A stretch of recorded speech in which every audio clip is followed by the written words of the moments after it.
सनत कुमार कैलाश पे पधारे हैं और नंदी भगवान से पूछा है कि हे प्रभु, आपने ऐसा कौन सा तप किया था, आपने ऐसा कौन सा जप किया था कि आपके बिना भगवान शंकर की कोई गति नहीं है। जहां भी भगवान शिव जाते हैं सबसे पहले आपको याद करते हैं।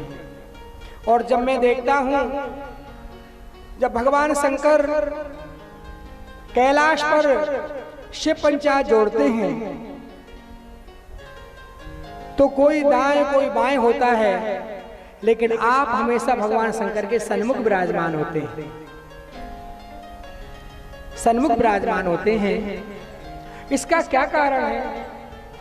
तो नंदी भगवान कहते हैं, देखो सनकादिकों, जब भगवान शंकर सत्संग करने के लिए बैठते हैं, बहुत सुंदर सत्संग करते हैं शंकर जी,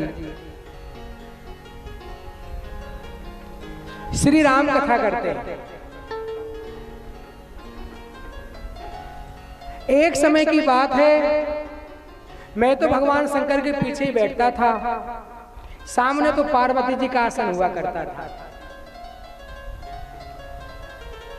जब एक बार भगवान शंकर पार्वती जी को कथा सुना रहे थे तो पार्वती जी की विनम्रता बहुत अच्छी थी। बंदो पद धर धरणी सिर, विनय करो कर जोर,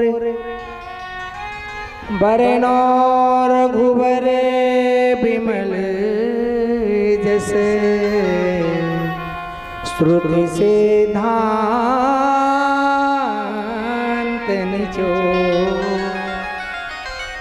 पार्वती जी कहती हैं, बंदो पद धर धरणी सिर, हे भूत भावन भगवान शंकर, मैं बार बार आपके चरणों में अपने माथे को रखती हूँ, आप रघुनाथ जी का चरित्र मुझे सुनाइए। तो हे सनकादिकों, जब भगवती पार्वती की ऐसी विनम्रता को भगवान शंकर ने देखा तो भगवान शंकर पार्वती जी को हरि कथा सुनाने लग गए। जब हरि कथा पार्वती जी को सुनाई गई कैलाश पे, सहस्त्र वर्ष तक वो राम कथा का सत्र चलता रहा। जब कथा को विराम किया गया तो भगवान शंकर ने भगवती पार्वती से ये कहा कि हे भगवती, मैं हमेशा तुमको राम कथा सुनाता हूँ, मैं हमेशा तुमको हरि कथा सुनाता हूँ, आप लोग मुझसे बहुत ज्यादा आनंद लेते हो, लेकिन ये आनंद मुझे कभी कभी मिलता है और इस आनंद को लेने के लिए मुझे बड़े दूर जाना पड़ता है। काकभूषुंड जी का नीलगिरी पर्वत बहुत दूर है, मृत्यु लोक की सीमा के बाहर है वो, वहां मृत्यु भी स्पर्श नहीं करती है। तो कभी कभी हंस बन करके वहां चला जाता हूँ तो कथा सुन लेता हूँ। और कभी कभी जाता था अगस्त्य मुनि के आश्रम में, कुम्भज ऋषि के यहाँ पे, तो जब से सती वाला कांड हुआ था तब से उन्होंने कथा करने बंद कर दिया। तो पार्वती जी ने कहा, आप चाहती क्या हो?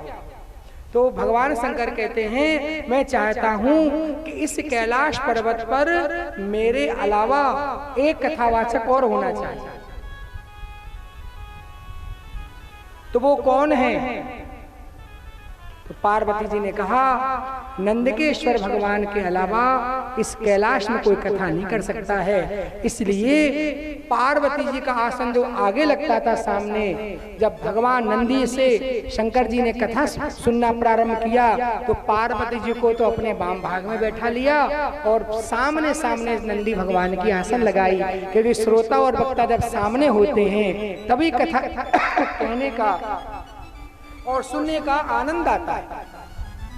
तो शिव पंचायत में नंदी भगवान शंकर जी के सबसे आगे बैठते हैं, एकदम सामने बैठते हैं। इसका मतलब ये है कि नंदी भगवान शंकर को हरि कथा श्रवण कराते हैं। शंकर जी श्रोता बनते हैं, नंदी भगवान वक्ता बनते हैं।